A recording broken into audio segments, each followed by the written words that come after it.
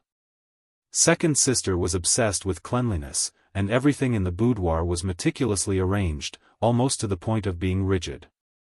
The vase, the brush, the inkstone, the chair, the couch, the stove, the book, and so on, had not changed in the slightest for more than 10 years. When he was young, the naughty Su Fengnian's favorite thing to do was to sneak into second sister's room and quietly move some small things that couldn't be seen. Without exception, Su Weisheng would always find some clues, and then find Su Fengnian and pinch his ears to death. Relying on his coarse skin and thick flesh, Su Fengnian never got tired of playing for many years. In his impression, Su Weisheng's clothes were simple and plain, but they were very clean. It was never as eye-catching as it was today, and it could be seen that she had left in a hurry. In the end, this warm and tender scene of a sister and brother meeting was ruined by a lustful little wimpy kid. "Miss, hug." Su Weisheng lowered her head to look. It was a child with lively eyebrows. She only glanced at it, and before she even opened her mouth to speak, the little bug shrunk its neck. Perhaps it was this child's ability to observe people's expressions since it was in its mother's womb. It immediately ran away, hiding behind Sister Yu, who was holding the white cat, and poking its little head out to peep.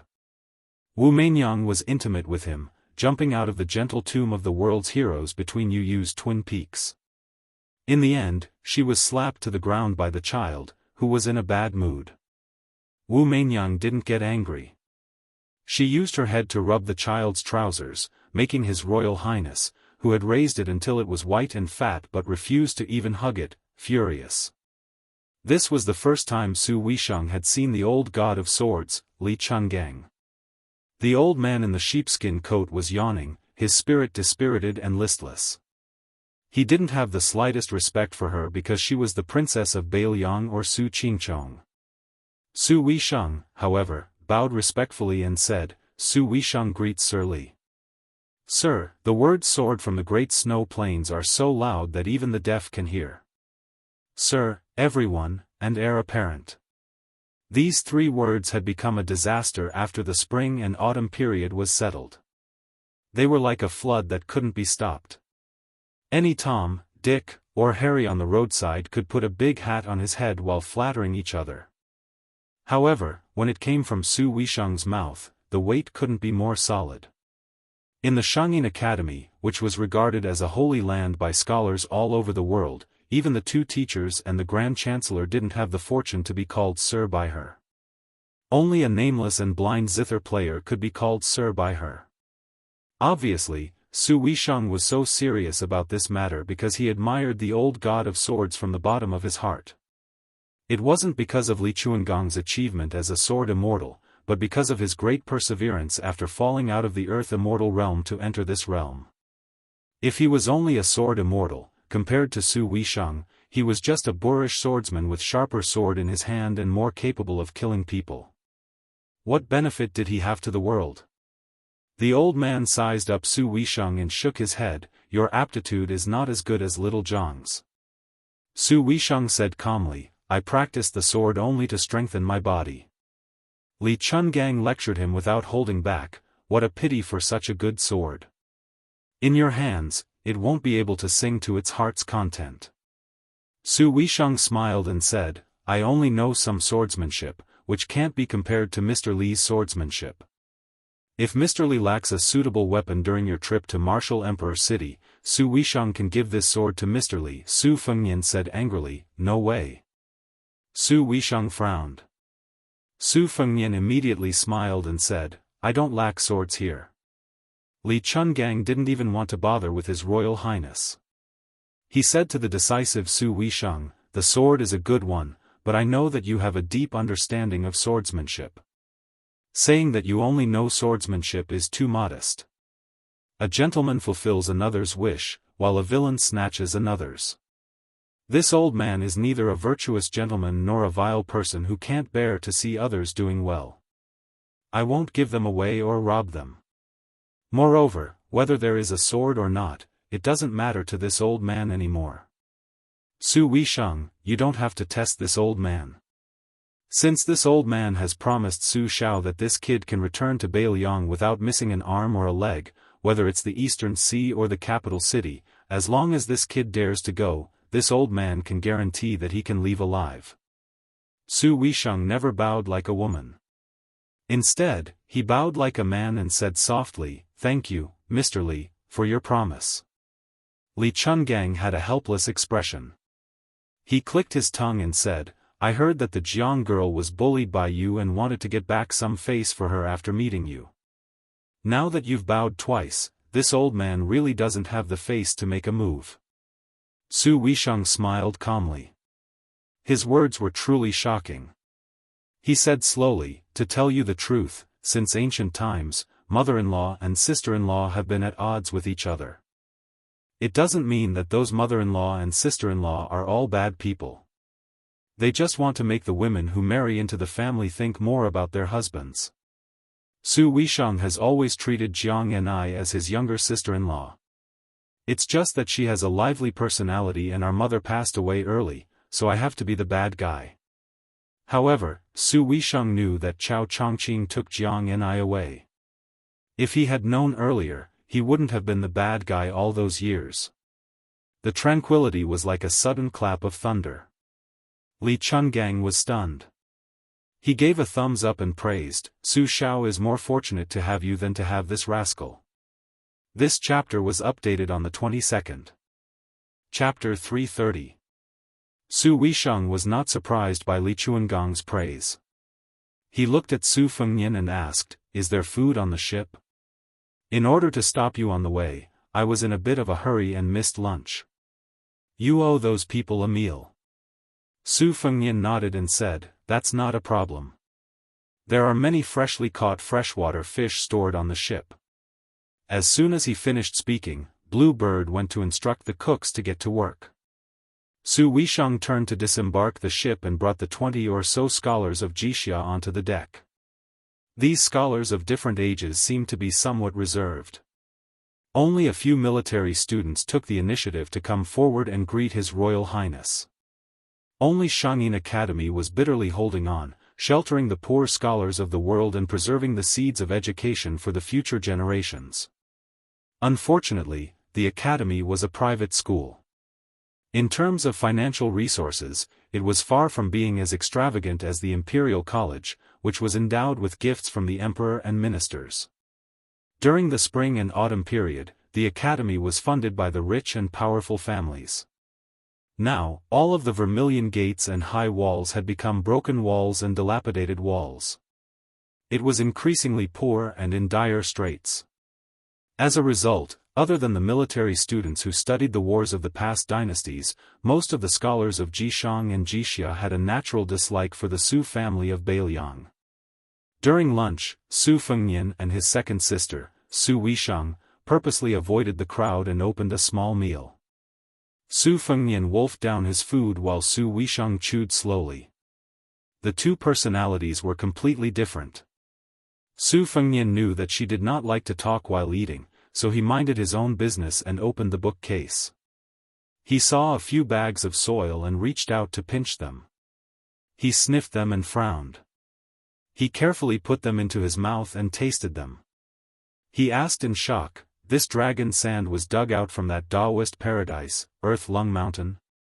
It's true that it's dragon sand, but the taste is not quite the same as what Brother Yao Jian said. Why do I feel like there's something wrong with it?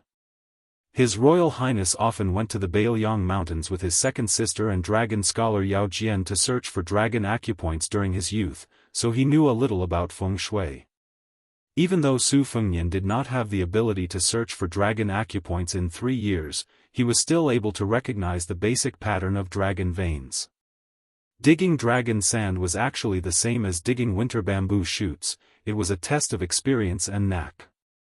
Su Weisheng was a master in this field, so Su Fengnian could only stumble upon it by accident.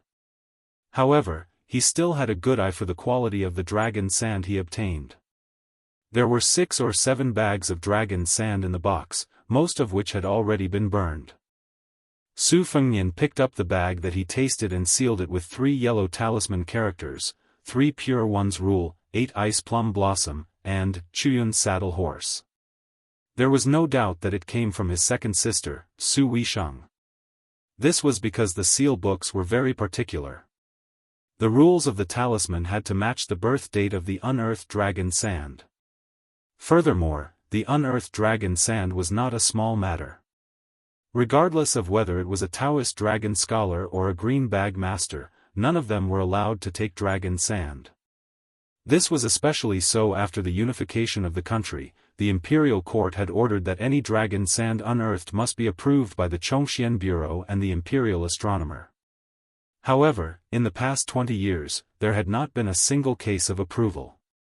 Su Weisheng's actions were undoubtedly against the imperial court's laws. However, Su Fengnian was too lazy to pay attention to such details. He was just curious about how the Earth-Lung Mountain had been the top of the heavenly abode since ancient times, so how could an evil dragon appear? One had to know that in the ranking of the Grotto Heavens and Blessed Lands, even the Dao Court's Mount Longhu was several ranks lower than the Earth-Lung Mountain. However, for hundreds of years, the Earth-Lung Mountain had always been an ungoverned land where no great Daoist master cultivated. Counting with one's fingers, it had already been 500 years since the previous dynasty sealed off the mountain. Su Weisheng put down his chopsticks and sighed softly. The examination of Jixia scholars' qi-gazing technique this time was just a cover. The evil dragon has recently appeared in the Earth-Lung Mountain, and Chancellor Wang deduced that it has something to do with Mount Longhu, which is of the same lineage as the Earth-Lung Mountain. It was only suppressed by Heavenly Master Zhao Danping that the imperial astronomer didn't make things difficult for the imperial court. Su Fengnian's expression changed when he heard that. He gritted his teeth and said, "It must be that Zhao Huangqiao's evil method of stealing the sky and swapping the sun. Sister, if it's really as I guessed, the imperial astronomer wouldn't dare to interfere at all." Su Weisheng had a face of doubt. Su Fengnian smiled and stood up. Come, come, come. Sister, let me help you wash your hair. We'll talk while we wash. Su Weisheng did not refuse. Su Fengnian had the green bird outside the door bring in a basin of hot water and a piece of jade pancreas. Poor families used to wash their hair with cheap and coarse honey locust, but rich families were much more particular. Inside the pancreas was ground pearl powder, so it was called jade pancreas. Su Fengnian held his second sister's soft black hair. His eyes were warm, and with a soft voice he said, "One night on Mount Quanglu, I felt like I was dreaming but not dreaming. I saw Nyangqin. Nyangqin came with a white python to protect me, this disappointing son." Zhao Huangqiao, who looked like a middle-aged Daoist, said that he was cultivating at Mount Longhu, but he was most likely the old ancestor in the capital. He rode on a black dragon and went on a spiritual journey. His ostentation was lawless and he said that he was going to enforce justice on behalf of the heavens.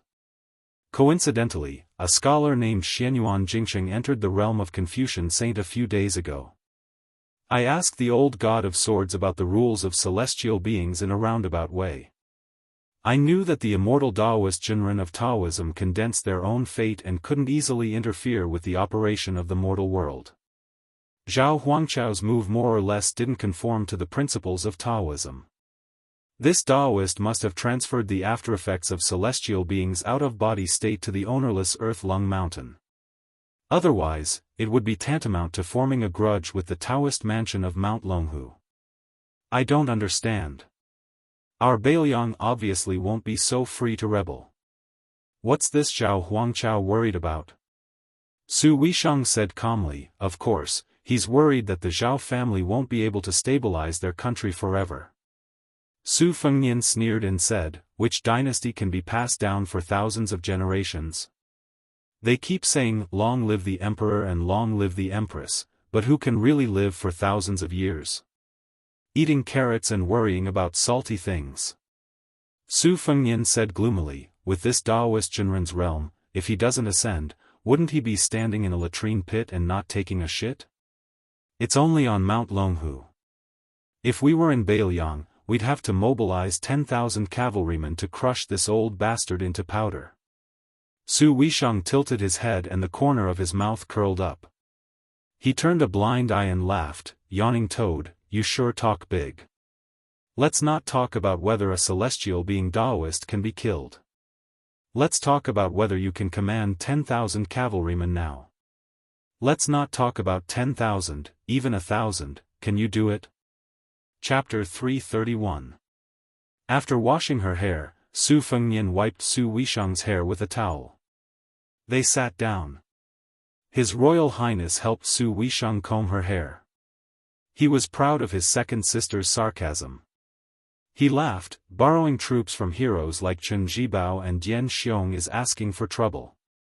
But there's still Fatty Chu. If there's no other way, we can borrow from Yuan Zuozong and Brother Yao. Su Weisheng asked with a faint smile, are you sure that Yuan Zuozong and Yao Jian will lend you? Aren't you afraid of Su Zhao's military punishment? You have to know that in northern Liang, regardless of whether you are close or distant, as long as you violate the military rules, you have to act according to the law. Su Fengnian was still not serious, Brother Yao is stubborn, so it's hard to say. But if it's Yuan Zuozong, if there's an emergency, I may be able to borrow 1,000 or 2,000 troops. Su Weisheng asked, are you sure? Su Fengnian nodded, I'm sure. Su Weisheng took the red sandalwood comb and chuckled, you just drank with Yuan Zuozong a few times. Do you think your friendship is so good? You should know that Yuan Zuozong can't tolerate sand in his eyes the most. He and Chu Lushan are both Su Zhao's adopted sons, but they are like fire and water. It can be seen that you, a foppish son, are confident you can enter Yuan Baixiong's eyes? Su Fengnian curled his lips, it's up to you to believe it or not. Su Weisheng said sarcastically, it's disappointing that you didn't fight in Dragon Tiger Mountain. Su Fengnian shook his head and said, the commotion is not small. Oh right, that Xianyuan Jingcheng, who relied on reading books to become a land immortal, has some cultivation experience. It's not very useful to me at the moment. It's the same as not reading it. Xianyuan Jingcheng attracted countless heavenly thunders on the Great Snow Plateau. That scene was not inferior to that of a general leading thousands of cavalry. Along the way, I've checked many Taoist Qi refinement scriptures, but I feel that none of them are as down-to-earth as this moral forbidding thunder incantation. The Fengdu ghost punishing incantation and the Abyss divine incantation scripture of the Dragon Tiger Mountain's 24-level incantation scriptures seem to be more mystical and not very practical. I've studied it for half a month, but I still can't figure out how to cast the landslide spell and the water boil spell. This forbidding thunder incantation, however, seems to be according to the book's records. If you cultivate it to the extreme, you can borrow the power of the heavens just like Xianyuan Jingcheng. It's a pity that I'm practicing the saber, so I'm not on this path.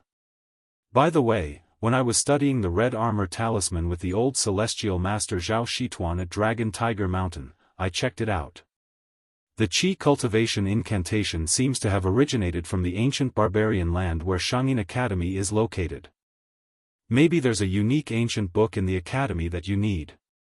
Also, according to the Forbidden Thunder spell, I helped you steal a few Thunder sect secret scrolls from Dragon Tiger Mountain. There are probably some incantations to guide the Thunder sect's divine warriors. According to the old celestial master, the ascended celestial masters of Dragon Tiger Mountain would leave their essence incantations in the Dragon Lake. Unfortunately, I don't have the ability to steal these treasures for you. Also, that female tiger Kuei nicknamed Bodhisattva, the one called King Kong, I've already given it to Huang Manor. Bodhisattva will give it to you. His Royal Highness rambled on endlessly. Su Weisheng interrupted Su Fengnian's rambling and said with a smile, you've given me all the good stuff. What about yourself? Su Fengnian was stunned for a moment. He smiled and pointed at the two sabers at his waist. He said matter-of-factly, what use do I have for those worldly possessions? The spring thunder embroidered winter is enough. Su Fengnian saw that his second sister was silent. He knew that she didn't like him practicing the saber and being a brute warrior. He changed the topic and asked, today, I saw the famous Wuxia scholar of Xianxia Academy with my own eyes. Only then did I know that there are a lot of poor people. Su Weisheng smiled and said, scholars carry books and travel to study, and wanderers carry their swords and travel. These are the two main trends nowadays. The former started when this old man Zhang traveled to various countries. It's just that it's hard for those poor landowning households that have already declined. For the sake of face, they still pay attention to carrying books and traveling after their heirs reach the age of 20. For this reason, they don't hesitate to scrape together money. Think about it, when a weak scholar travels, it's at least a few hundred li away. They have to have a page to take care of their basic necessities, as well as an old servant who's familiar with the ways of the world. Won't the small families rack their brains over the expenses of these three people? Therefore, some landowning households that have long been no different from the poor families don't dare to dream of traveling thousands of li when they carry books and travel to study.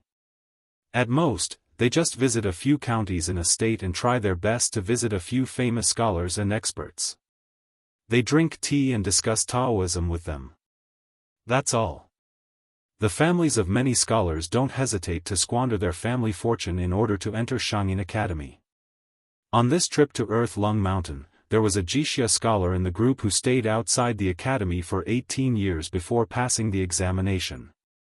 He's already over 50 years old. Most of the Wuxia scholars who teach him are younger than him. In order to save money to buy more books, he only eats steamed buns and salted vegetables all year round. Therefore, Xianxia Academy isn't as useless as you originally thought. Those who can enter Xianxia Academy, regardless of morality, are not bad. Su Weisheng stretched out his hands and pinched Su Fengnian's cheeks. He smiled and said, it seems that you've benefited a lot from these 2 trips. I'm wondering if I should persuade you to go to Beimang again. Su Fengnian said sluggishly, sister, do you really think so? Su Weisheng increased his strength and said, since I can't stop you from practicing the knife, and it seems that your knife practice is not just about developing your limbs, it's not right for me to stop you. But let me say this first. Since you want to practice the knife, you should at least practice until you become a land immortal, right? It's been hundreds of years since anyone has done this.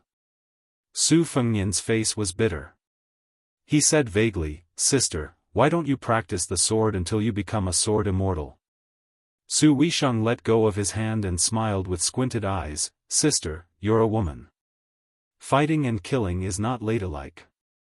Su Fengnian said helplessly, sister, you're so reasonable. Su Weisheng stood up and said, let's go.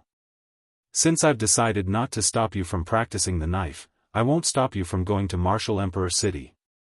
You just have to be careful. Su Fengnian and his second sister walked out of the cabin together. Coincidentally, there was a poor old scholar leaning against the railing and looking at the river nearby. He muttered to himself, even a homeless dog like me has homesickness. Chapter 332. His Highness the Crown Prince happened to hear the old student talking to himself, but he ignored him. There were countless people in the 8 kingdoms during the spring and autumn period. Which one of them was not a stray dog? When he brushed past the scholar who was mocking himself as an old dog, he saw from the corner of his eye that the old man was clearly in a hurry. Seeing that His Royal Highness had no intention of stopping, he hurriedly turned around and made a deep posture as if he was looking at the river. He was very worried about the country and the people. He continued, before the Jianghu period of my dynasty, the struggle in the imperial court was a struggle between the pillars of the country. It was a struggle between the civil and military officials who had helped the late emperor build the country. Each of them represented the forces behind them and schemed against each other. They fought for benefits. Among them, the orphans of the 8 kingdoms were lucky enough to occupy a seat. Starting from the Yonghui period, Grand Secretary Zhang Jiulu began to hold power. After more than 10 years of the Yonghui period, the talents of the 8 kingdoms, either voluntarily or by force, gradually abandoned the fence and integrated into the imperial court. The boundary between civil and military officials was blurred. It turned into a confrontation between the north and the south. The south was relatively weak, but it had the support of the two kings of Yan and Guangling.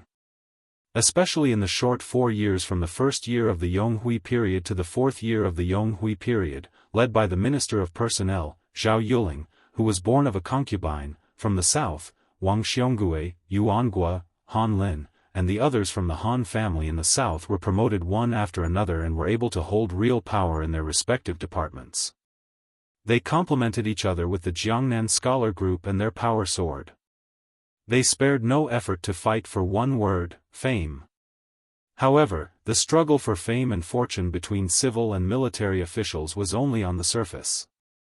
In the end, it could not escape the emperor's technique of balance. Looking at the past 20 years, the people in the imperial court all had their own achievements. Only the isolated great general Su of Bailiang was exempt. His value was that he was far away from the struggle in the imperial court. Not fighting was the biggest fight, and it was really powerful. I, Lu Wenbao, am different from those scholars. When I look at the rise and fall of the dynasty, I do not rely on the wisdom and muddle-headedness of the emperors. Instead, I find another way. I start from the power of the ministers. Virtuous ministers prosper the country, evil ministers harm the country. I, Lu Wenbao, secretly think that in less than 5 years, the first person in this dynasty, Zhang Jiulu, will. Lu Wenbao, who had a long and eloquent speech, had just reached the most important part. He originally wanted to keep the audience in suspense and catch their appetite so that he could say something surprising. However, when he turned his head slightly, he was stunned as if a large basin of cold water had been poured over his head. His Royal Highness had already disappeared. This impromptu but carefully planned self-recommendation was in vain. Lu Wenbao, who had lost his home, sighed and could not help but feel disheartened. He was born in a declining aristocratic family in the old southern Tang. As Su Weisheng said, he was a poor scholar who could not even leave a single county. When he was young, he always thought about his mother, who said that before he was born, his palm was bitten by a leopard in his dream. Therefore, he was named Wenbao. When he was young, he was determined to be a marquis or a minister. However, at that time, before the fall of the southern Tang, only family name was important. Lu Wenbao was very conceited when he was young, so he went to the Shangyin Academy to study. He wanted to amaze the world with a single brilliant feat. However, he did not know how difficult it was to enter the academy. How could he have the face to return home? He swore that he would not return home until he was rich. Unexpectedly, in the blink of an eye, he was an old man in his 50s. Glory, splendor, and wealth were still out of his reach. Some of the talented students in the academy were almost old enough to be Lu Wenbao's grandsons. Old man Lu's ambition in his early years was like the river in front of him, flowing slowly with time and never returning to the East Sea. However, today he met the Crown Prince of Bailiang. He originally hoped that wealth and honor could be found in danger. However, His Royal Highness was not interested in listening to this old student's nagging.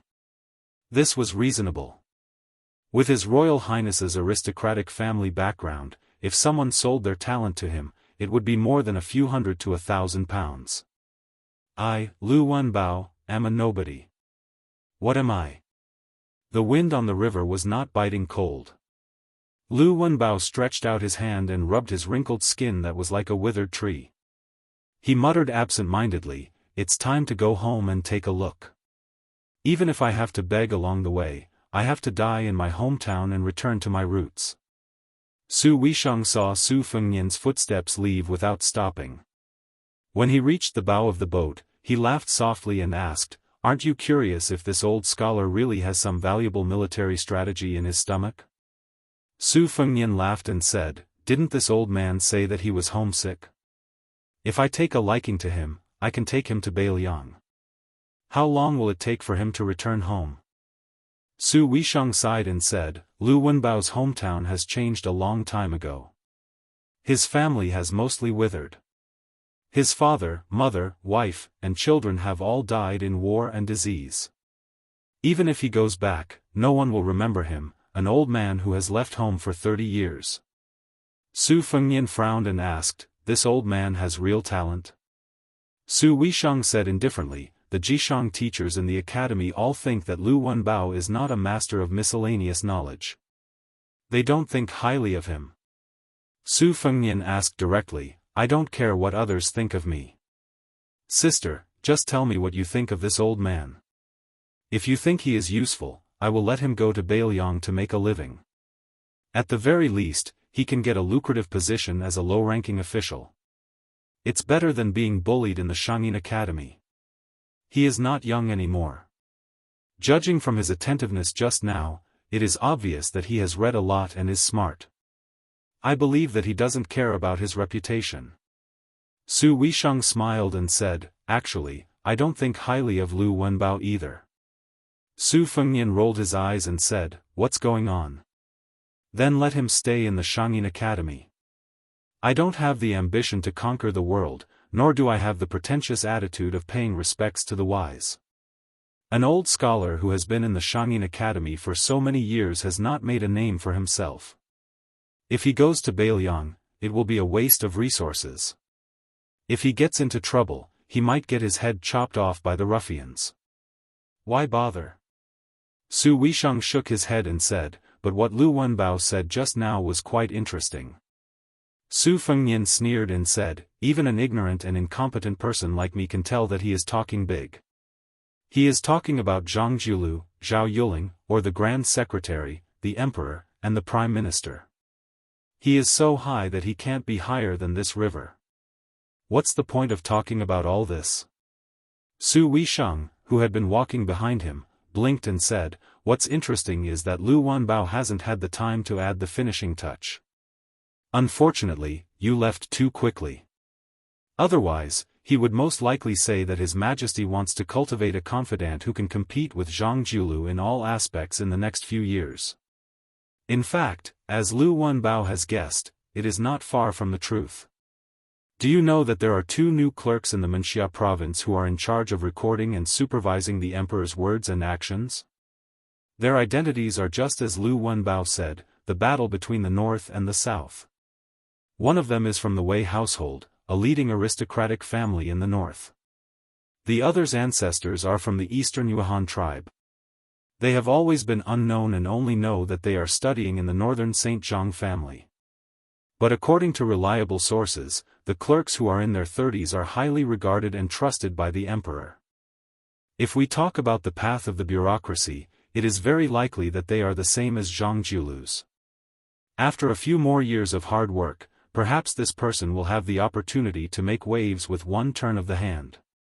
It should be known that this secret is something that even many of the important officials in the imperial court cannot see through. But Lu Wenbao, a scholar who is far away from the imperial court, can use history books to determine the future. It is not easy. If you don't believe me, you can call Lu Wenbao over and ask him." Su Fengnian waved his hand and said, "Don't. Second sister, you have a divine foresight. When we were young, I never won a bet against you." Su Weisheng smiled with narrowed eyes. Su Fengnian immediately corrected her without any backbone, "Sister." Unexpectedly, Su Weisheng said softly, "In the future, just call me second sister. Don't fight with her over this." Su Fengnian did not dare to harp on this issue and stopped while he was ahead. He asked in a low voice, "Since the old man has some ability, how should we deal with him? Throw him to Beiliang?" Su Weisheng thought for a moment and said, "There's no rush. Wait until you return from Beimang before making a decision. If you personally try to rope him in with just a few words, then Lu Wenbao's temperament, which has been tempered for decades, will climb up to his head again. With your impatient temperament, you won't have the good temper to temper anyone." Su Fengnian said with an aggrieved expression, "Sister, these words are too unreasonable."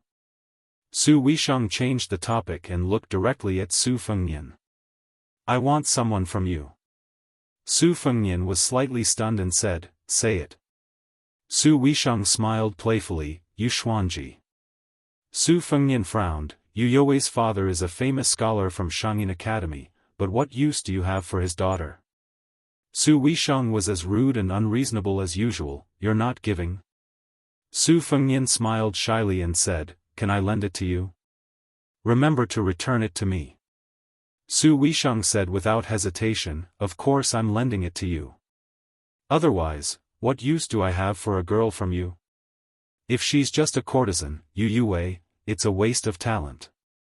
Su Fengnian was puzzled. The country is already ruined. Even if it's Yu Xuanji, what can he do in Shangyin Academy? Su Weisheng went straight to the point. If you want to catch 1,000-year-old tortoise, you have to put in some effort into the bait. Su Fengnian was full of doubts and curiosity. He couldn't help but ask, sister, tell me more about it. Su Weisheng shook his head and smiled without saying a word. Su Fengnian immediately pulled on Su Weisheng's sleeve and acted shamelessly. Probably because she couldn't win against His Royal Highness' childishness, Su Weisheng said something strange, I've always wanted to play a game of chess with an old senior. It's time to play. Su Fengnian didn't ask any more questions. He knew that no matter how reluctant he was, she would have to leave eventually. He said helplessly, sister, why don't I go to the academy to visit you after I go to the East Sea Martial Emperor city? Su Weisheng said flatly, no. Su Fengnian was about to say something, but she had already made it clear, there's no room for discussion. Su Fengnian let out a long breath and said softly, then you can take this boat. It's more comfortable to travel by water than by land. It'll save you a lot of trouble. I don't need it anyway. Su Weisheng didn't hesitate and nodded. Chapter 333. Su Fengnian went to look for Yue. From the beginning to the end, from the beginning of their conversation to the parting of ways, the plump beauty holding the white cat did not speak to His Royal Highness at all. Su Fengnian went ashore and mounted the handsome white horse. Looking back, he saw her and Wu Meinyang, who had gained an unknown amount of weight. Su Fengnian sighed quietly. He could not see the slightest bit of joy or sorrow in her eyes. After this parting, they would not be able to meet again for at least a few years. If his second sister, Su Weisheng, did not say anything, Su Fengnian would not have allowed her to stay at Shangyin Academy. It seemed that her parents were buried there. When His Royal Highness returned to Beiliang after 3 years of traveling, if he had been a few days later, she seemed to have said that she would go to the academy to guard her parents' graves and would not set foot in Jianghu again. Su Fengnian sat on the horse and gently pulled on the reins. He turned the horse around and rode slowly along the road. He remembered that when he was still a dandy among dandy, he had a conversation with Yu Huakue, who was not Yu Xuanji. She had said that the word sorrow should be explained by the autumn in the heart of parting people. Su Fengnian looked up at the sky and muttered, it's really a good time to be filled with bullshit homesickness and sorrow. On the shore, the little bug who was still lustful shouted toward the big ship, Sister Yu, when I grow up, I'll marry you. It's a promise. The corner of Long Yushuan's mouth twitched. He grabbed the little kid by the collar and pulled him back. Then he leaped onto a horse and rode together with the father and son. If it were not for the kid's mischievous behavior, it would have been a happy and harmonious scene. Other than the father and son, His Royal Highness and his 2 retainers, Shu Xiu and Yang Qingfeng, were all riding horses. Princess Jing and Pei and the Murong siblings, Nan Wei and her brother, rode in 2 separate carriages. The old sword god and blue bird were the coachmen. This small group of people headed all the way to the northeast. At first, His Royal Highness not only seized the time to ask Old Man Li for advice in martial arts, but he also took the time to go to the carriage and play a few rounds with the caged Princess Pei. Later, when they got close to the famous isolated city along the coast, he rode alone and became taciturn.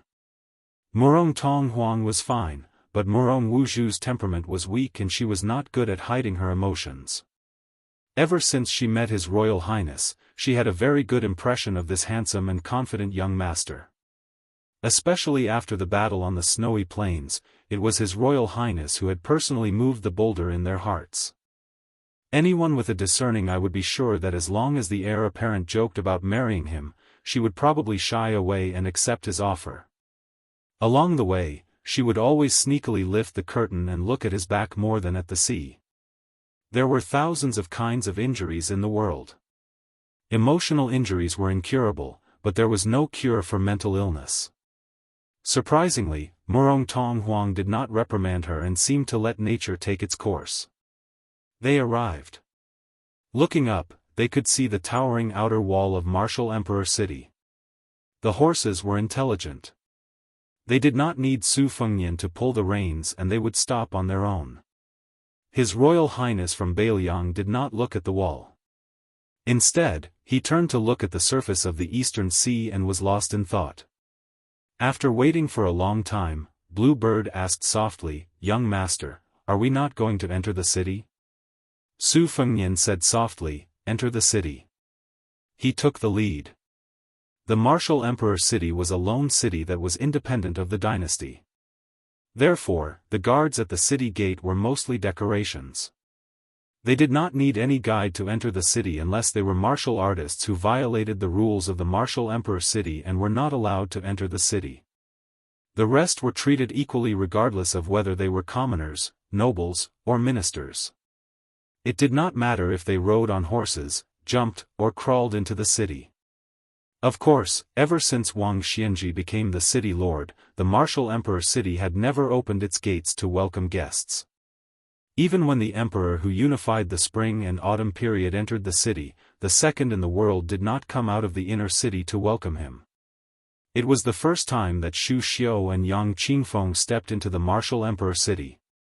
Even though they were used to the storms of the Jianghu, they still felt extremely heavy when they walked into the shadow of the city gate from outside the city. There were countless cities in the world. For the past 100 years, the martial arts evaluation was held once every 20 years. Only this city gate had seen almost all of the top 10 experts. The current outstanding figures who stood at the top of the martial arts world, such as Dong Tai, who rode on a donkey and carried a peach blossom branch, and Chao Chongqing, who was dressed in black, walked past. They were all like the people of the Jianghu around Xu Xiu and Yang Qingfeng. They had to pass through the city gate and follow the main road to face the inner city. There was a monster with the surname Wang, who claimed to be the second in the world. 2 years ago, there seemed to be a Western Shu swordsman named Jian Jiuhuang. He carried a sword case and walked past the city gate for the second time. Unfortunately, he only walked twice and left behind 6 famous swords. In the end, he did not even leave the city with his life. He just sat there and died on the city gate. Su Fengnian dismounted and led the horse forward. After walking for a while, he saw a wine stall by the side of the road. After hesitating for a while, he sat down and asked the waiter, "Do you have wine?"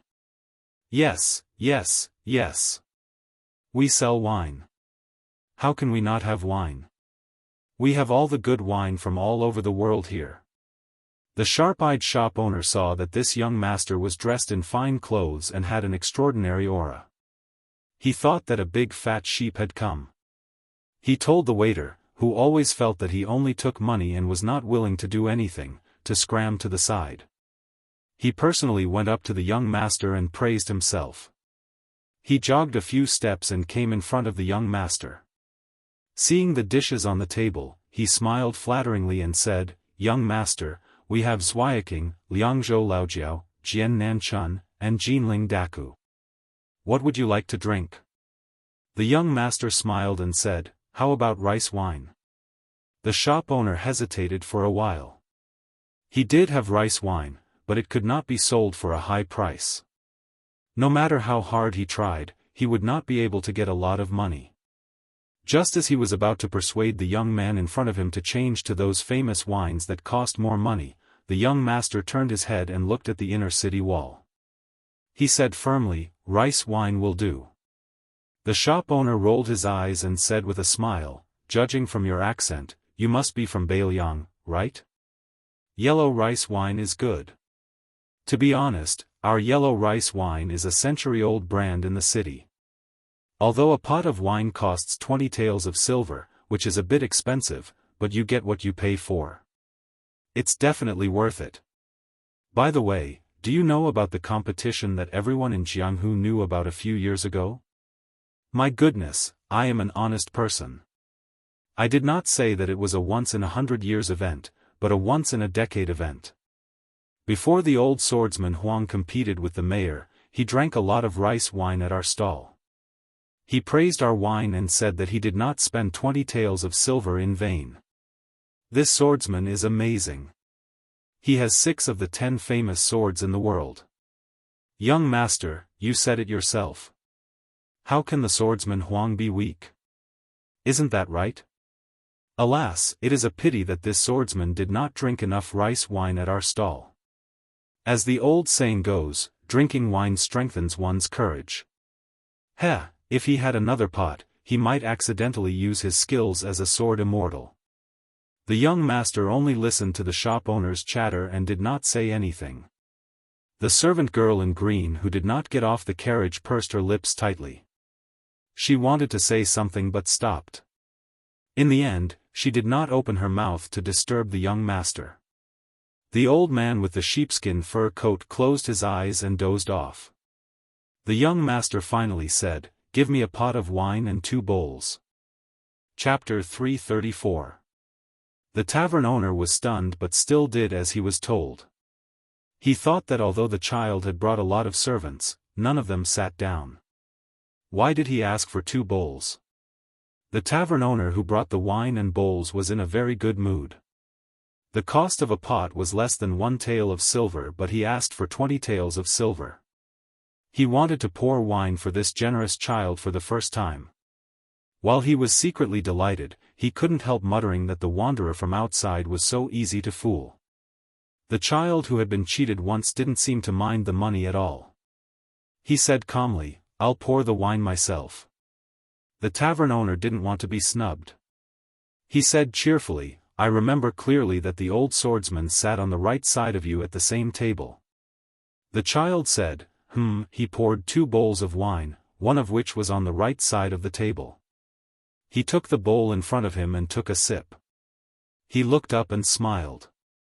"The old man with the sword case is missing 2 front teeth, right?" The tavern owner thought for a while and nodded. He was a little nervous. Could it be that the Bailiang child and the master swordsman surnamed Huang knew each other? If it was true, the 20 taels of silver that he hadn't gotten used to would be a hot potato. The young master smiled and said slowly, "Also, that old man with missing front teeth definitely doesn't have 20 taels of silver to pay you. At most, he would pour out all his copper coins to buy a bowl or 2 of rice wine and drink it sparingly, right?" The tavern owner was completely flustered and his face was stiff. Although the people in the martial emperor city were born with an indescribable sense of superiority and were used to squinting at the Jianghu people from outside, there was a limit to this sense of superiority. In this world, no matter how they made a living, didn't they have to weigh their own weight when dealing with people? The more humble a family was, the more shrewd and calculative they were. If they didn't have a good eye for the wind, how could they make others willingly take out silver and copper coins from their pockets? Although the owner of the wine stall was an old sparrow who liked to point out the world and had seen many so-called masters, it was just a glib tongue. Anyway, no one would care if he scolded or praised him. If he accidentally hit an iron plate and delayed making money, it would not be good in the end. Fortunately, the young master didn't argue with him about the lie and continued to drink. This made the owner of the wine stall feel relieved. He didn't dare to boast anymore and went to stand behind the cabinet, carefully guessing who this young man was. He stared at the long and short sabers hanging from the young master's waist. TSK, what a rare good saber. Could he really be the son of a powerful Bailiang family? However, he had never heard of any famous sects or martial arts families in Bailiang. Ever since the death of the previous generation spear immortal, Wang Xiu, Bailiang did not have any capable experts. In that poor place, Bailiang's 300,000 cavalrymen were the most frightening. It was said that the scholars, rangers, and the like were all very ordinary. No one stood out. The curtains of the 2 carriages had been lifted. Murong Tonghuang and Murong Wuzhu both looked at the silent His Royal Highness and felt somewhat confused. Princess Jing and Pei Nanwei had seen many different faces of His Royal Highness, but she had never seen Su Fengnian at this place. He didn't say anything, didn't smile, and didn't grieve. Unexpectedly, he made people feel inexplicably worried, like a child who had made a mistake. A child? Pei Nanwei sneered. Could a child walk out of the reeds outside Xiangfan City alive? Could he turn the whole bull gang upside down? Could he make Zhao Danping of Mount Longhu rush back to the Daoist master's residence from the capital? But why did he put 2 bowls and drink that cheap pot of yellow wine? The pot of wine was not big to begin with. Fortunately, the bowls were also small. However, he only poured 5 bowls at most. After drinking 3 bowls, the young master only had 1 bowl left, excluding the bowl on the table to his right. The bowls touched, and he still drank it all in 1 gulp. In the eyes of the wine stall's owner, the young man who was somewhat mysterious narrowed his eyes. He seemed to be drinking to his heart's content and was slightly tipsy. He muttered, "Old Huang, when I was chatting with you, I asked you what was the style of an expert. What did you say?" "That's right, it's an expert who can make the clouds of the 9th heaven fall and the waters of the 4 seas rise. You said that a person with this kind of ability is a real expert. You're talking about that old monster Wang from Martial Emperor City. Judging from his age, he should have this kind of ability. But you clearly know that old monster Wang is about to become an immortal, so why did you come here to ask for a beating? Didn't you always say that when we walk the Jianghu, we should run if we can't win, and when the situation is critical, we should run away?" Unknowingly, Old Manly got off the carriage and walked towards the wine stall. He directly sat down and scolded, "Little Su, what nonsense are you talking about? If you don't have the guts, then scram with your tail between your legs. You're embarrassing this old man by staying here." The wine stall's owner was shocked by the dirty old man's carelessness. He was very puzzled as to why this armless old coachman didn't even have the slightest sense of seniority. What was even stranger was that the young man didn't get angry. He only said softly, "Otherwise." The old man wearing the sheepskin coat glanced at the city wall filled with martial weapons. He sneered and said, "Let me remind you out of kindness.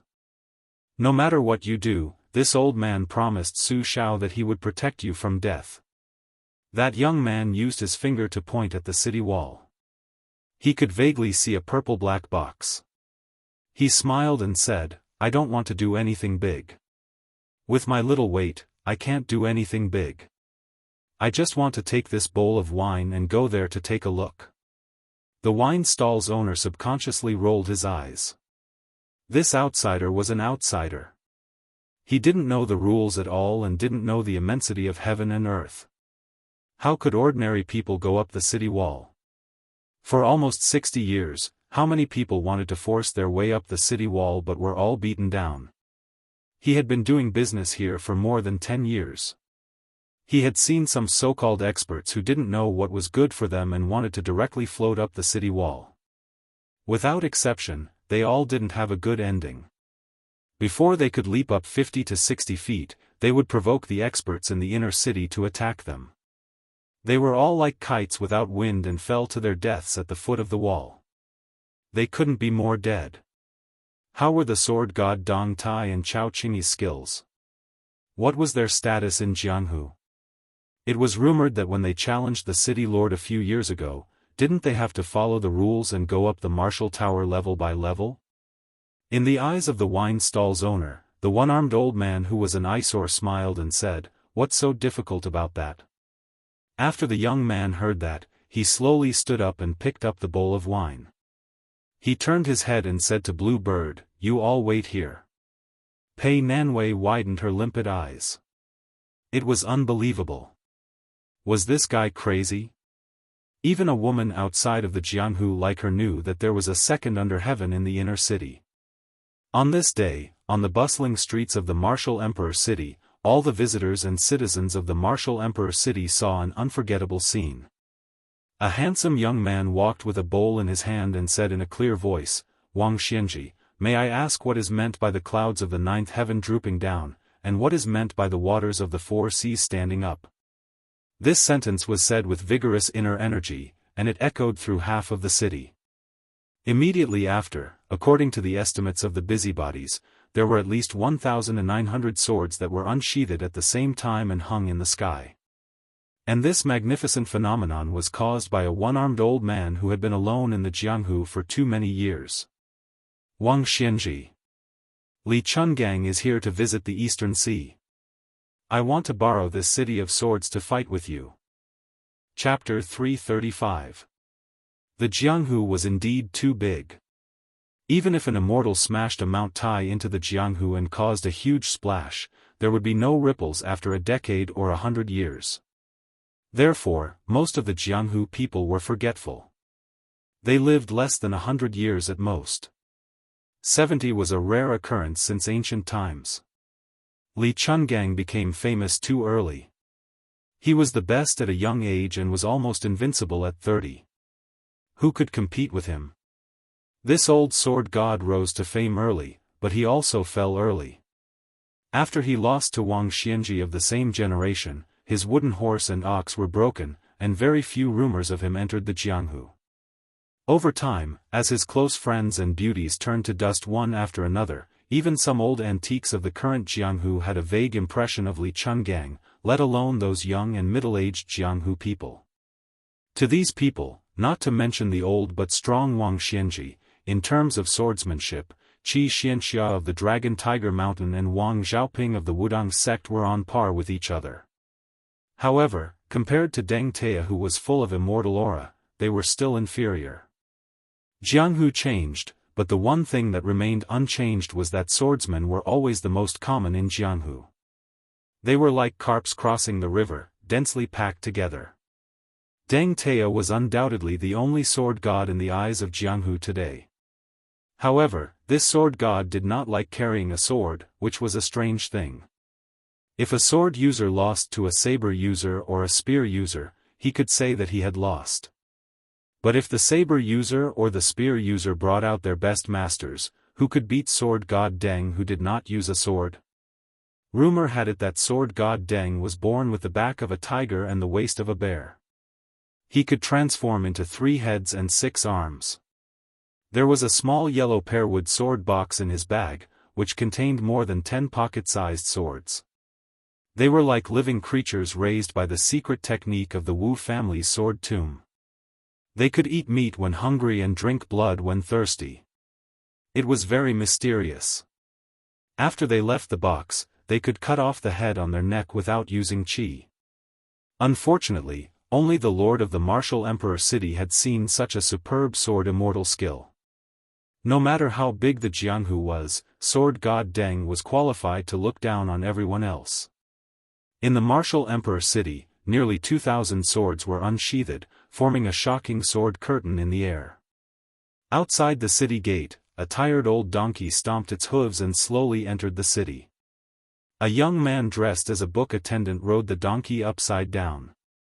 There was a scabbard hanging on his waist, but his sword was gone. With a face full of regret, he lowered his head and said to a middle-aged man who was leading the donkey, "Master, I bought this sword with great difficulty with copper coins and silver pieces." That Li Chungang said that he was going to borrow the sword in the city. Why did he not let go of mine? We haven't even reached the Martial Emperor City yet. Old master, you too. You watched as the sword flew out of its scabbard and didn't help me stop it. If this matter were to spread out, how shameful would it be? At that time, where would you put your face? The middle-aged man had an ordinary appearance, but he habitually curled up the corner of his mouth, making it look like he was smiling all the time. At the same time, that unremarkable face of his also became gentle and mellow. He was holding a peach blossom that he plucked from somewhere. His fingers were twirling it gently. He raised his head and looked at the bitter face of the young man. He smiled and teased, "Isn't face all about your face?" That young man who was supposed to be a book attendant was rather arrogant. He rode the donkey himself, and it was fine if he asked his master to lead the donkey on foot, but he even asked his master to carry his luggage. When he heard his master's teasing, he stared at him with his eyes wide open. Then, he became discouraged and asked worriedly, "This Li Chungang said that he was going to borrow the swords. He wouldn't refuse to return them, right?" The man laughed and said, "Old Senior Li, if you didn't fight and just put on a show, I reckon that you would be in trouble. Think about it, if you lost control of almost 2,000 swords, they would all fall from the sky and randomly scatter on the ground. When the time comes, would you be able to recognize which one is yours? Even if you could recognize it, there are so many heroic swordsmen who are going to snatch it. In addition, there are also some who are trying to take advantage of the chaos to steal it. With your small body, would you be able to snatch it back? If you want to return it to its rightful owner, you would have to burn incense. Besides, this is still considered good. If you really fought with Old Man Wang, most of these 1,900 swords would be gone. Then, your sword's aptitude would be average, and it wouldn't be able to withstand a casual wave from Old Man Wang. However, from what I see, Old Senior Li did a good job in borrowing the swords this time. Now that you have bought the swords, you won't be in the mood to do odd jobs for me. Touch your conscience and tell me, have you been half in the mood to cook these days?" To be exact, the young man who was supposed to be a sword attendant said angrily, "Master, you are the one who talks the most. Once you start, there is no end to it. My ears are getting calluses from talking so much." The middle-aged man in coarse hemp clothes was indeed someone with a good temper. He chuckled and said, all right, all right, all right. I will shut up." The young man who was supposed to be a sword attendant but had never carried a sword for his master sighed and said, "Master, can I talk to you about something?" After leading the donkey into the city, the man who was standing on the main street and looking at the inner city wall smiled and said, "Old Senior Li and Old Man Wang are going to fight. Aren't you making things difficult for me?" The sword attendant took a step back and said, "Master, why don't you take advantage of the chaos and pick up 17 or 18 swords for me? Anyway, Master, you are just picking up swords, not stealing or robbing. It doesn't matter." The man smiled knowingly and said, "Look, you were just saying where my face is.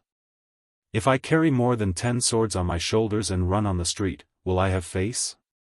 The sword attendant's heart was as dead as ashes. He said with a sad face, "I have been working hard for more than 600 years by your side. It wasn't easy for me to save 17 taels of silver, and I spent all of them on swords. If I had known, I wouldn't have come to this bullshit martial emperor city." Bullshit. When the man saw that the young man was about to cry, he said with a headache, all right, all right. When there is no one around later, I will help you pick up a good sword." The young man's face suddenly changed. He smiled brightly and said, "Master, are you tired? I will help you carry the book box." The man laughed angrily and said, "How immoral. If I carry the book box for you, it will be the donkey who will be tired. It is better for me to be tired." The sword attendant grinned and looked up at the gloomy sword curtain above the city. He looked absent-minded and asked softly, "Master, who do you think will win if we really fight?" The man smiled and said casually, "Unless we fight to the death, Old Man Wang has a much higher chance of winning this battle." The sword attendant curled his lips and rolled his eyes. "This Li Chungang is too useless. He only knows how to create such a scene to scare people. Isn't he just an embroidered pillow?" The man showed a rare dignified expression and said in a low voice, "Sanlu, don't be disrespectful to Senior Li." The young man saw that his master was angry, so he didn't dare to say anything and obediently said, "Oh." But then, with a face full of unwillingness, he said, "That Old Man Wang is just a dog sitting on a pile of dog dung, proclaiming himself as a king. If Old Master were to use your full strength, you would definitely beat him up until his parents wouldn't recognize him." The man laughed and shook his head, "I won't count on it in this life." The sword attendant, who didn't care about his master's identity, seemed to be angry at his master's failure and snorted in anger. The man didn't care and said absent-mindedly, you children naturally don't know what it means. If Li Chungang wasn't born, swordsmanship would be as long as the night. For 500 years, there have been countless genius swordsmen, but only this senior's swordsmanship cultivation is on par with ancestor Lu. As for me, I might be lucky enough to be better than Senior Li in killing people, but in terms of swordsmanship cultivation, I'm much weaker. The sword attendant only listened to the good words and said with a smile, "Isn't practicing swordsmanship for fighting and killing?" The man smiled, "You've thought it through." The young sword attendant riding on the donkey had the aura of a master. The man stopped spinning the peach blossom branch and said in surprise, "It's here. You're lucky to see it. This fight is really going to happen. It's not all talk and no action." A loud voice came from the attic in the inner city, "Li Chungang, please come out of the city and fight with me in the sea." Countless people in the martial emperor city looked up at the same time. A burly white figure was like a comet that blasted from the top of the attic to the East Sea. 1,900 swords pointed at the East Sea. One person jumped on the sword and flew to the East Sea. The strongest battle in the world. Chapter 336. When the two silhouettes left the city and entered the sea, the martial emperor city went through a brief moment of dead silence. Then, a wave of noise broke out in an instant. No matter if it was the common people in the city or the heroes from other places, they all rushed out of the city. If one were to look down from the sky above the city, it was as if 4 torrents had converged near the 4 gates. Then, 3 of the torrents made a turn and rushed towards the East Sea. Some of the impatient Jianghu people who were good at martial arts didn't care about walking at the speed of a tortoise. They directly leaped onto the roofs and vaulted over the walls of the city. Such a spectacular scene of hundreds of people jumping up and down at the same time was indeed rare. In just half a cup of tea's time, the streets of the martial emperor city, which could fit more than 100,000 people, were empty and deserted. After all, the one-armed old man who called himself Li Chungang had the ability to control 1,800 swords. It couldn't be faked. Moreover, Wang Xianji had been overseeing the martial emperor city for more than half a century. Whether it was the divine swordsman Dong Tai or Chao Guanzi, they had never let him out of the city for a battle. Even if one were to use their butts to think, they would know that this outdated old man wearing a sheepskin fur coat was a rather tyrannical character. Such a battle at the pinnacle that was hard to come by. If they missed it, they would regret it for the rest of their lives. The bustling main street was empty in an instant. Even the wine stall owner and the 2 waiters ran out. Only His Royal Highness and the others were forced to stay. Xu Xiu's heart was itching, but entering the martial emperor city was like treading on thin ice. Moreover, the current grand occasion was created by His Royal Highness and the old divine swordsman. She was already at the center of the whirlpool and didn't dare to follow the crowd out of the city to watch the show. If His Royal Highness made a mistake, the king of Bailiang wouldn't be able to punish the bold Li Chungang and kill her as an example. Xu Xiu couldn't even hope to exchange her life for his. She was destined to suffer a fate worse than death. The expressionless Yang Qingfeng glanced at Xu Xiu from the corner of his eyes and continued to look at the top of the inner city without batting an eyelid. In the center of the inner city, there was a loft towering into the clouds. It was like the Tongtian pavilion that the emperor of Dongyue spent half of his national treasury to build because a short-sleeved poet beside him said, "I don't dare to speak loudly for fear of alarming the people in the sky." The second in the world had shot out from there and fell into the East Sea to challenge Li Chungang to a duel in the dark misty ocean. Yang Qingfeng's expression was normal. In fact, his excitement was no less than Xu Xiu's. As long as one was a martial artist, who wouldn't be fascinated by Li Chunggang's immortal style and heroic spirit of borrowing swords from the entire city? Moreover, the feud between the 2 seniors was a major storyline that ran through the entire Jianghu. Ever since Li Chungang left Bailiang, he had split the river 200 feet away from the gates of hell, defeated the Wu family's sword crown outside Xiangfan city, and achieved the sword immortal realm in the Great Snow Plains. Could it be that all of these were just to pave the way for today's battle? Little Worm took advantage of his father's stupefied state and struggled to jump off the tall horse. Probably because his legs were weak, he fell flat on his face. After getting up, he patted the dust off and went to the wine stall to pick a few bottles of good wine for himself. After sitting down, he began to drink and entertain himself like an old man. Finally, he found his conscience and waved his hand at his father, who had become a foreign official, and said with a smile, "Dad, let's drink. It's free." Long Yuxuan was not in the mood to drink. He was afraid that His Royal Highness and the old god of swords Li Chungang would both die in Wuwu City. As a foreign official of Bailiang, if he was trapped in the city, he would be torn apart by 5 horses or trampled into meat paste. Long Yuxuan did not get off his horse. Instead, it was a man who came into the city with a donkey who smelled the wine. He picked a table far away from the naughty children and rummaged through the cabinets to get a few bottles of wine.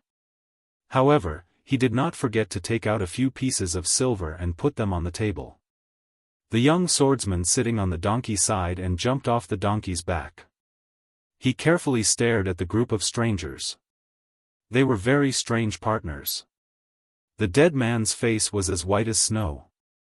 The coachman was a delicate and pretty older sister dressed in green. There was also the aunt who rode on the horse.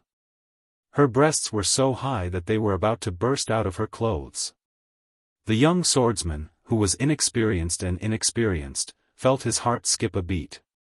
Especially after Shu Xiu gave him a flirtatious glance, the young swordsman's face turned red and his breathing became erratic. The swordsman who did not live up to his name turned his head away, not daring to look at the aunt. The old Daoist nun, the naive child, and the beautiful woman. These 3 types of people were not to be trifled with. If one's cultivation was not high enough, one could fail miserably. After the young swordsman named Sanla lowered his head, he secretly thought that although the aunt was pretty, she was a little older and did not look like a proper lady from a respectable family. He did not like her. Just as the youth was feeling regretful, he caught a glimpse of a face through the curtain of the carriage. He was instantly stunned. A beauty through the bead curtain. San Lu felt as if he was struck by lightning. The middle-aged man who was drinking leisurely saw the sword boy lose his soul and smiled. He followed the youth's dazed gaze and saw an androgynous beautiful face. The boy had good eyesight.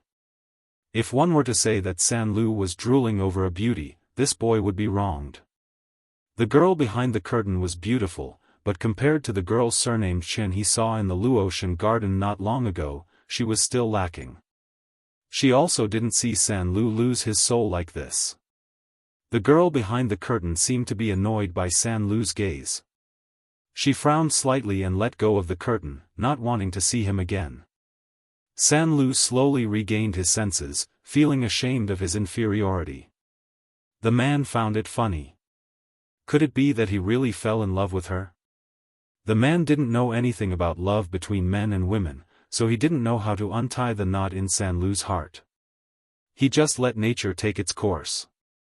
Chapter 337. After the flower thief Long Yuxuan saw the master and servant pair, he was worried. It wasn't strange for someone to ride a donkey, but a donkey with a peach blossom branch in addition to the martial emperor city was not to be underestimated. Although the new sword god Dong Tai liked to carry a peach blossom branch around the Wulin, it attracted many men and women who blindly worshipped the sword god and imitated him, causing some old-school Wulin people to be disgusted. Imagine, every time the peach blossom blossoms, walking on the streets, 3 out of 10 sword-wielding heroines would carry a peach blossom branch around. Wouldn't it be boring? This was the same logic as when the official Chao Chongqing caused the green shirt wave. At that time, the whole city was wearing green clothes, and it was popular all over the country. In terms of popularity, the top 3 of the top 10 experts were Wang Xianji, Dong Tai, and Chao Chongqing. They were 10 streets ahead of the other 7. Long Yuxuan naturally didn't have the chance to see the real face of the sword god Dong Tai, but he knew that not just anyone who rode a donkey and carried a peach blossom was a sword god. But this gentleman in front of him didn't look like an ordinary person. Long Xuanyu was facing a great enemy. Seeing the little bug drinking wine without knowing the immensity of heaven and earth, he hesitated for a moment, then got off the horse and carefully sat next to the child, separating the brat from the master and servant pair. On the empty main road of the martial emperor city, His Royal Highness carried a cup of wine and walked forward. At the foot of the wall, there were 6 famous martial emperor city's martial slaves. There were a total of 12 martial slaves, and all of them were top-notch experts of the martial emperor city who had lost to Wuxia Xianxia and had to become her slaves for the rest of their lives. There were 4 swordsmen, 3 saber masters, 1 spear master, 2 fist master, 1 zither master, and 1 chess master. The martial emperor city sent half of their slaves to stand at the foot of the city wall. It wasn't a method of hospitality, but to make His Royal Highness, who was riding a white horse out of Liangzhou, retreat. The martial emperor city never had any laws, only the city rules set by Wuxia Xianxia. Here, the words of the emperor and the nobles were useless. No matter who it was, they had to follow the rules, unless their fists were strong enough, so strong that even the land immortal Wuxia Xianxia had to take them seriously. The swordsman San Lu secretly knocked on the curtain of the carriage several times, but he couldn't see that stunning face again. He could only drink to boost his courage and softly asked, "Master, who is that young master?" His tone and courage are too big, daring to provoke old man Wang. Now that Li Chungang has left the city, how is he going to get to the top of the city wall? 6 martial slaves close to the first stage realm, won't they easily beat him into a pig's head? The man who was drinking with his head lowered narrowed his eyes. Looking at the back of the young man, he vaguely felt a sense of familiarity. He said absent-mindedly, "Oh, him? Ma, who is a distant relative. According to seniority, he should call me uncle." The sword boy was shocked on the spot. "Master, ever since San Lu met you, you have never mentioned his family background. Why don't you tell me about it today?" The man thought for a moment and held the bowl in the air. Finally, he smiled and said, "Back then, when I was practicing the sword in a certain place, his mother, who is also a distant cousin, once gave me a meal, a life-saving grace, and a teaching grace. I brought you to Martial Emperor City this time to repay that kindness." The young man said bluntly, "Master, I don't want to criticize you, but according to what you said, this kindness is too great. How are you going to repay it? Plus, you two are related. If you are stingy, I can't stand it. Let's see if I will boil water and cook for you in the future." The man ridiculed, "Do you think I don't know what you are thinking? Didn't you think that young master is related to the girl you fell in love with at first sight, so you want to use my help to do something good? This is called being generous. Otherwise, with your stingy character, you won't get half a copper coin even if you beat him 10 times with the rod." The sword boy flew into a rage out of humiliation. He no longer paid attention to the harsh master, but the corner of his eyes looked at the carriage. He was afraid that the girl would hear him and have a bad impression of him. The man sighed softly, "Before Wu Su left the Wu family's sword tomb, I said goodbye to her at the Sword Mountain. Later, she entered the imperial city alone for Lame Su. I didn't have time to follow her, so she fell ill. I feel guilty about it to this day." As he spoke, the man bent down and took out a yellow pear wood box. With a swipe of his finger, he gently pushed it open, revealing 12 small, exquisite, pocket-sized swords of different lengths. The swords were of different colors. Before he moved, the harmless-looking man turned to the 2 carriages and said with a smile, "I am Dong Tai. I owe Princess Wu Su a favor when I was practicing my swordsmanship. Today, I will repay half of it. I hope you won't stop me." Long Yuxuan spat out a mouthful of wine and coughed violently. He was so scared that his face turned pale. Different from Princess Wu Su's swordsmanship that saved people, Dong Tai only practiced swordsmanship to kill people. He didn't show the 12 swords in the box to ordinary people. This time, he made an exception and used 6 swords. The heartless little bug showed a dignified expression for the first time. Tsing Yi held the instant spear tightly. He didn't take the man who called himself Dong Tai lightly because of his friendly attitude. Xu Xiu and Yang Qingfeng looked at each other. Murong Tonghuang lifted the curtain again. He opened his eyes wide and frowned. The young sword boy who was closest to Dong Tai was full of pride and vigor. For a moment, everyone nearby held their breaths. How many people in the world were lucky enough to see the self-proclaimed peach blossom sword god kill people? There were 12 swords neatly arranged in the yellow pear sword box. The longest was no longer than the middle finger, and the shortest was only as long as the thumb. They saw the number 1 swordsman in Jianghu, who was far more famous than the old god of sword Li Chungang, smile. He stretched out his index finger and flicked the hilt of the first red sword in his left hand. He said calmly, "Black armor." The small sword jumped into the air. After a slight delay, it shot toward the top of the city wall. Dong Tai stretched out his middle finger and tapped it with 2 fingers.